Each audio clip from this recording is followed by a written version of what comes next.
Naglabas na rin ng 125cc scooter ang Kawasaki at ilalabas yan ngayong month of September dito sa Pilipinas. Magandang balita ito lalo na't alam naman natin na maganda rin at matibay ang gawa ng Kawasaki. Kaya siguradong madami ang tatangkilik dito sa bagong motor na ito. At pagdating naman sa presyo, siguradong matutuwa kayo dahil napakaabot kaya lang ng kanyang presyo. Kaya wag na natin patagalin pa. Tara, pag-usapan na agad natin yan.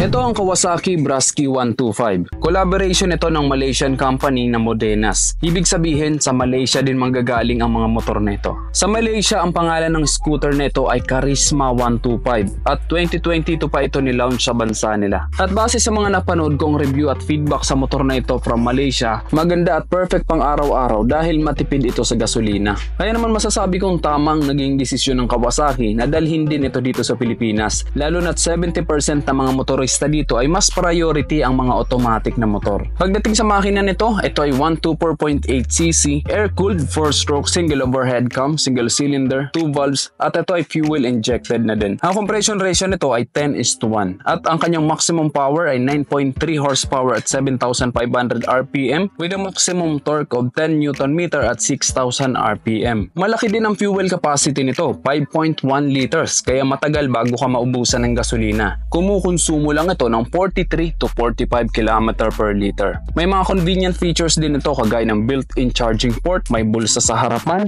merong 14 liters under seat storage at merong hook sa harapan at malawak ang footboard kaya may paglalagyan ka ng mga dala mong gamit. Pagdating naman sa forma, modern and stylish ang design nito. May pagka-sporty din ang forma. Medyo nahahawig ang forma nito sa Honda Click 125 kapag nakaharap at kapag naka-side view naman medyo nahahawig ito sa Mio Soul i 125. Naka-dual LED headlight ito, meron pa itong DRL o daytime running light na bukod sa dagdag forma, dagdag visibility pa ito sa kalsada. At ayan, di ba? Dito pa lang sa harapan nito, talagang napakaganda at very head turner ang kanyang forma. Sa taillight naman, naka-LED na din at malaki ang taillight nito kaya kitang-kita talaga sa kalsada. Then yung mga turn signal lights naman ay nasa loob. Pati dito sa likuran, napaka-sporty din ng kanyang disenyo. Pagdating naman sa instrument panel nito, combination nito ng analog and digital display. Naka-analog display ang kanyang speedometer at ang kanyang fuel indicator at odometer ay naka-digital. Then kung pagmamasdan natin, napakaganda rin ang kanyang disenyo. Wala ka nang kailangang pindutin dyan at madaling maintindihan ang kanyang mga indicator. Sa mga switches naman, meron siya ditong high beam and low beam, busina at ang kanyang signal light. Sa kabila naman ang kanyang hazard light switch, push start at bukod sa kanyang electric push start, meron pa itong kickstart. Pagdating naman sa mga gulong nito, ang sukat ng kanyang gulong sa harapan ay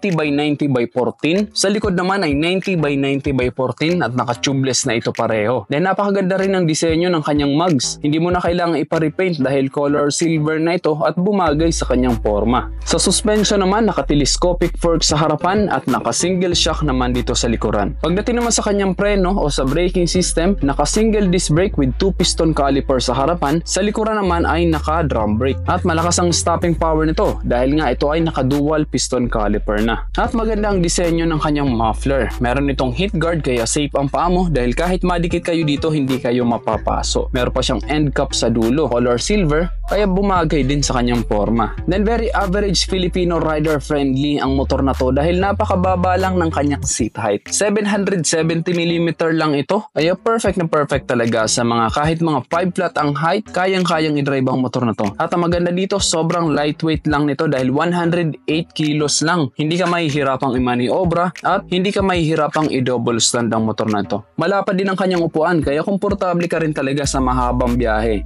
Dan ganun din ang angkas mo, siguradong mag-i-enjoy dito. Then napakaganda rin ang disenyo ng kanyang grabber, color silver. Bumagay din sa kanyang disenyo. At kung mapapansin natin, marami siyang mga decals at bumagay din naman sa kanyang forma. Maganda ang color combination. Yung ibang mga fairings ito parang naka-carbon fiber yung kanyang design. Then yung kanyang kulay ay glossy finish. Medyo nahahawig talaga ang forma nito sa Honda Click 125 no? Kung pagmamasdan natin na may pagka Mio Soul i. At parang 2-in-1 ng motor na to kung titingnan. Pero medyo medyo hawig lang naman dahil meron pa rin naman itong sariling disenyo na napakaganda. At kagaya ng sabi ko kanina, magiging available ito ngayong month of September. At grabe, kahit ako sobrang excited na rin ako makita ito sa personal kahit wala naman akong pambili.